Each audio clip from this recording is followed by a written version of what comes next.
The calendar notification blinked on my screen. Required. Surgery pre-op appointment. Next to it, a second notification appeared. Mandatory. Kent's retirement celebration. Both scheduled for Thursday at 10 a.m. I stared at the screen, my heart racing. My surgery had been scheduled for months. A procedure to remove suspicious tissue they'd found during my last scan. The doctors had emphasized repeatedly how critical it was to not delay further. My fingers hovered over the keyboard, preparing to email Kent that I couldn't attend his retirement party. That's when my office phone rang. "Audra, I notice you haven't RSVP'd to my retirement gala," Kent said, his tone clipped and irritated. "I have a medical procedure scheduled that day. It's been on the calendar for—" "Cancel it," he interrupted. "This retirement party is non-negotiable for department heads. The entire board will be there, including our new CEO. You especially need to show up, considering your recent performance issues." My cheeks burned.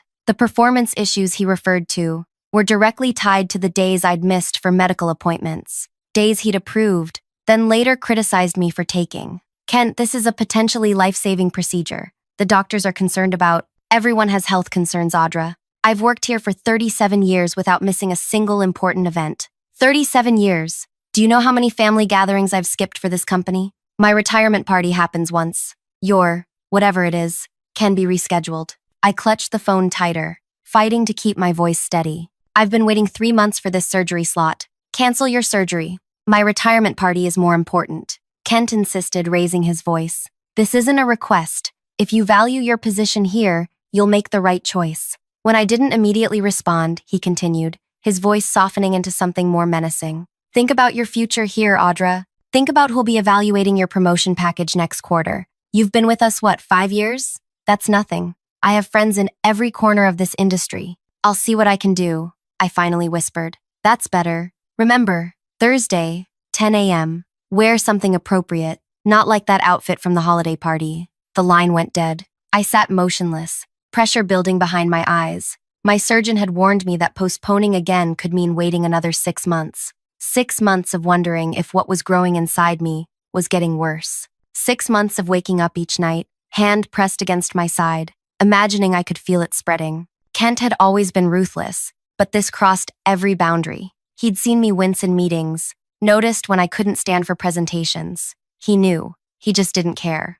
My hands trembled as I reached for my water bottle, accidentally knocking it over. Water pooled across my desk, seeping into the stack of reports I'd stayed until midnight finishing. Reports Kent would take credit for, as he always did. That was the moment something inside me shifted. "Wait, I need to pause for a moment. If you're enjoying this story so far, please hit that like button and subscribe to my channel for more content like this. Your support means everything, and trust me, you'll want to hear how this unfolds." "Go ahead, I'll wait." "Done? Great. Let's continue." I'm Audra, by the way. Before all this happened, I was known as the peacemaker, the one who smoothed things over, who never made waves. I grew up in a household where conflict meant danger, so I learned to anticipate needs before they were voiced, to blend into backgrounds, to make myself useful without being noticed. At 33, I had climbed to head of operations through relentless work and strategic problem solving. I wasn't flashy or outspoken. My strength was in the details others overlooked. People underestimated me, Kent especially. I met Kent when I joined the company fresh out of grad school. He was already a legend then, the aggressive, results-driven executive who transformed struggling divisions into profit machines. His methods were questionable, but no one challenged his results. When he selected me for his team, I was flattered. That feeling evaporated during our first quarterly review when he took my carefully prepared analysis, removed my name, and presented it as his own work. When I privately mentioned it, he laughed. "Welcome to the real world, kid. Ideas belong to whoever has the power to implement them." Over the years, I watched him crush competitors, subordinates, even supposed friends. He collected people's vulnerabilities like treasures, storing them away until they became useful weapons. I witnessed brilliant colleagues reduced to shadows after crossing him. One woman quit the industry entirely after Kent systematically dismantled her reputation following a minor disagreement. I survived by becoming indispensable while remaining invisible. I anticipated his needs, cleaned up his messes, and never, ever challenged him openly. Then came my diagnosis. The The first symptoms were easy to dismiss: fatigue, occasional pain. By the time I couldn't ignore them anymore, my doctor's expression had turned grave. "We need to remove this growth immediately, Audra. The location concerns me." Kent's initial response seemed understanding. He approved my time off, mentioned his sister's similar health scare. I believed he empathized. Then the passive-aggressive comments started. The scheduling of critical meetings during my doctor appointments. The subtle reminders about team members pulling their weight. The pointed stories about his own perfect attendance record despite far worse health issues. With each passing week, his behavior worsened. He questioned my commitment, my focus, my value, sometimes privately, sometimes in front of colleagues. People who once sought my input began excluding me from decisions. My carefully built professional foundation was crumbling. And now, this ultimatum: surgery or career. As I sat at my desk that day, watching water soak through my papers, I made a decision. I would go to my surgery as planned, but I wouldn't go quietly. The next morning, I arrived at work earlier than usual. The building was quiet, still waking up. I needed time alone to think, to plan. Kent's office door was ajar. He never bothered locking it, a display of his untouchable status. Inside, his walls were covered with photos of himself with industry leaders, celebrities, politicians, each image carefully selected to showcase his influence, his power. I stood in his doorway, studying the space where he'd spent more hours than in his own home, the place from which he'd controlled not just business operations, but people's lives, my life. My side throbbed, a persistent reminder of what was growing inside me. The doctor had used words like concerning and aggressive, words that matched Kent himself. I returned to my desk and pulled up the company organizational chart. Kent reported directly to Elena, our rarely seen CEO. She maintained a reputation for brilliance, mixed with intimidating detachment. Most employees had never exchanged more than a few words with her. Through my operations role, I had access to nearly everything: schedules, communications, decision histories. Kent relied on me to manage information flow, while never realizing how much I actually knew. For 5 years, I'd been the silent witness to Kent's methods. I'd seen him take credit for successes and assign blame for failures. I'd watched him strategically eliminate threats through careful character assassination. I'd heard him in closed meetings, revealing his true nature when he thought only allies were present. All those years of observation had taught me something crucial. Kent's greatest strength was also his greatest weakness, his absolute certainty that no one would ever challenge him directly. I pulled up my email and began typing a message to Elena, then stopped, deleted everything, and shut my laptop. Not yet. First, I needed to prepare. That evening, I stayed late, waiting until the office emptied. I needed to gather certain information before making my move. Information Kent believed was accessible only to him. As I worked, memories surfaced of all the times I'd enabled Kent's behavior. The fabricated performance reviews he'd asked me to draft for employees he wanted gone. The adjusted reports where unfavorable data mysteriously disappeared. The private conversations I'd pretended not to overhear. My complicity weighed on me. I had helped build the very system that was now crushing me. My phone buzzed with a text from Zeke, my neighbor who had driven me to previous medical appointments. "Still on for Thursday pickup at 7 a.m.? I texted back, "Yes, and thanks again." Zeke had no idea what was happening at work. Nobody did. I'd kept my professional struggles as private as my medical ones. Wednesday morning, Kent called me into his office. "Audra, good news. I've arranged for a videographer for tomorrow's event. I want everything captured. The speeches, the toast, the board's presence, all of it." I nodded, keeping my expression neutral. "You've confirmed you'll be there, correct?" His eyes narrowed slightly. "I've made arrangements," I answered carefully. "Excellent." He leaned back in his chair. "There's something else we should discuss. I've been thinking about your future here." My heart quickened. Elena mentioned potential restructuring after my departure. Several positions might be reevaluated. The threat couldn't have been clearer. Show up tomorrow, or lose everything. "I appreciate your concern for my career, Kent," I said, my voice steadier than I felt. He smiled, mistaking my calmness for submission. "That's what I've always liked about you, Audra. You understand how things work." As I turned to leave, he added, "Oh, and wear something nice tomorrow. The blue dress from last year's gala would work. It made you look almost presentable." I spent that night organizing everything I'd gathered. Sleep was impossible, both from pain and anticipation. By morning, I was exhausted, but focused. Zeke arrived at 7 a.m. sharp, concerned when he saw my appearance. "You okay? You look like you haven't slept." "Just nervous about the procedure," I said, which wasn't entirely a lie. At the hospital, the pre-op nurse took my vitals and frowned. "Your blood pressure's elevated. Anything stressing you out besides the surgery?" I laughed weakly, just deciding between life-saving medical care and career suicide. She didn't laugh. "That's not a choice anyone should have to make." "Some people disagree," I murmured as she inserted my IV. As the anesthesia began taking effect, my last conscious thought was of Kent standing before his audience, glass raised in self-congratulation, completely unaware of what was coming. I woke hours later, groggy and disoriented. A different nurse checked my incision and adjusted my medication. "Everything went well," she assured me. "The doctor will be by soon to discuss details."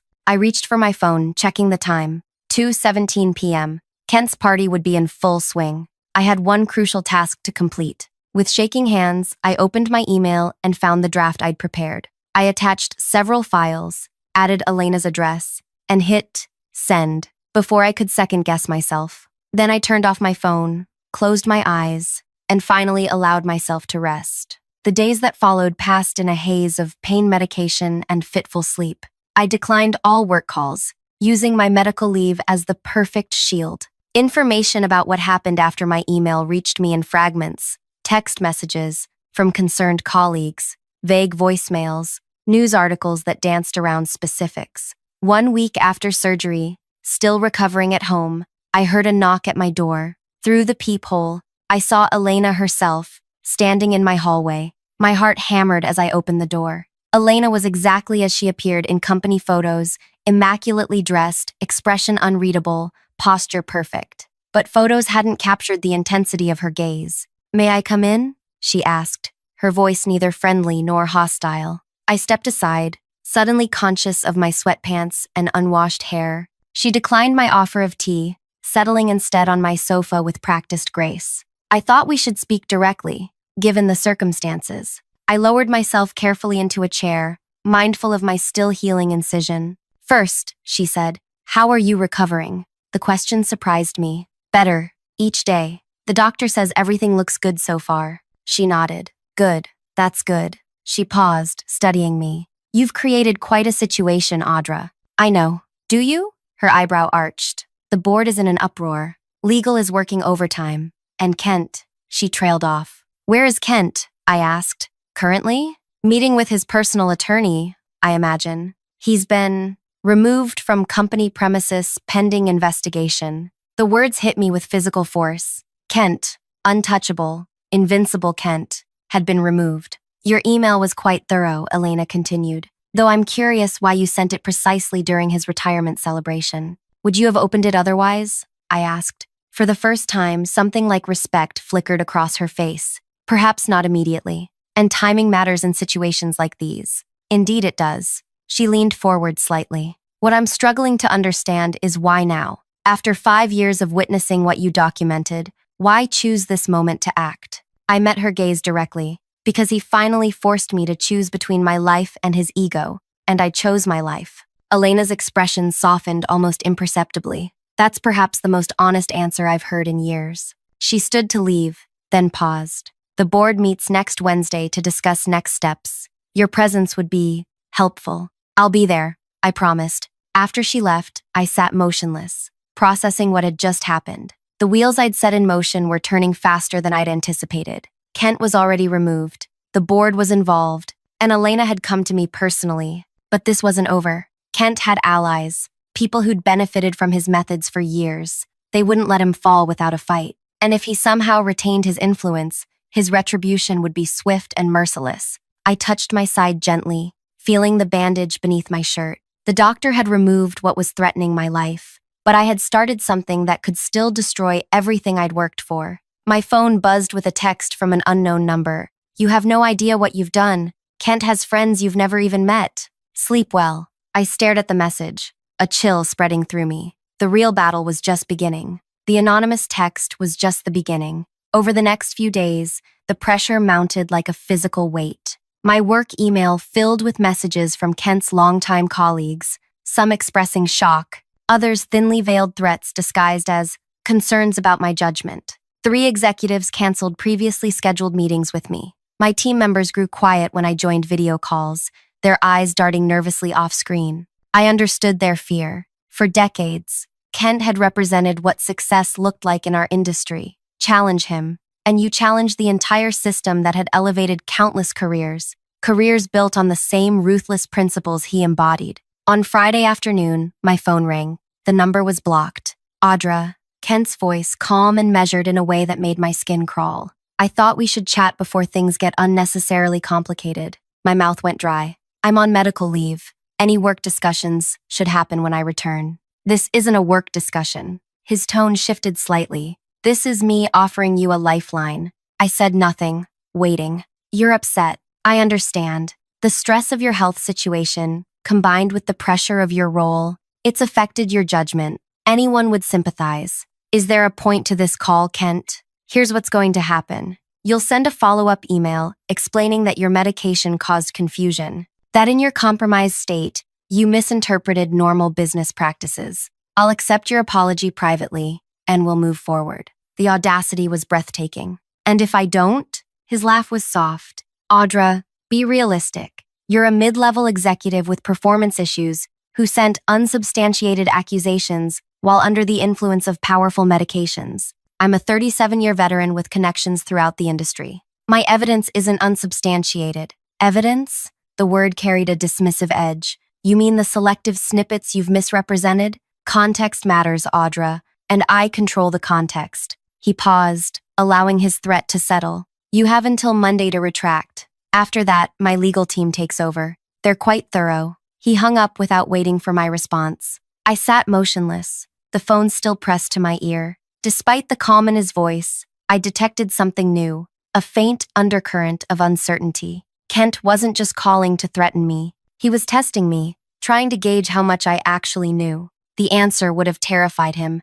Everything. Over the weekend, I focused on healing, both physically and mentally. I ignored the mounting messages, the increasingly hostile voicemails from numbers I didn't recognize. Instead, I prepared for Wednesday's board meeting, organizing my thoughts and reviewing the material I'd sent Elena. Tuesday night, Zeke brought dinner and sat with me as I picked at my food. You haven't told me what's really happening, he said finally. But 3 different people have knocked on my door asking questions about you. One claimed to be from HR. I set down my fork. What did you tell them? That they should respect your privacy during medical recovery. He studied my face. Audra, are you in trouble? I'm not sure yet, I answered honestly. Either I've just ended my career, or I've done something that actually matters. Those can both be true, he pointed out. Yeah, I managed a small smile. That's what scares me. Wednesday morning dawned clear and cold. I dressed carefully, selecting clothes that projected confidence while accommodating my still tender surgical site.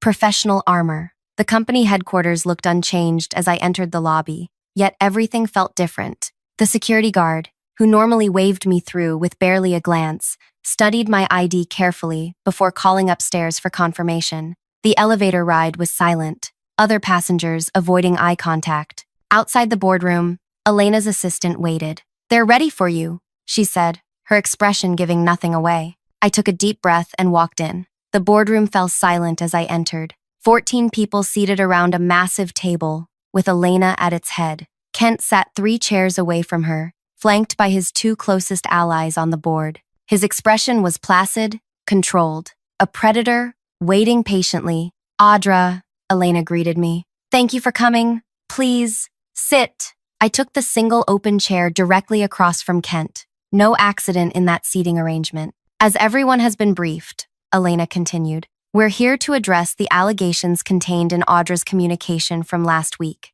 Kent has requested the opportunity to respond first. After that, Audra will have equal time. Kent smiled warmly, activating the charm that had facilitated his rise. First, I want to express my concern for Audra's health.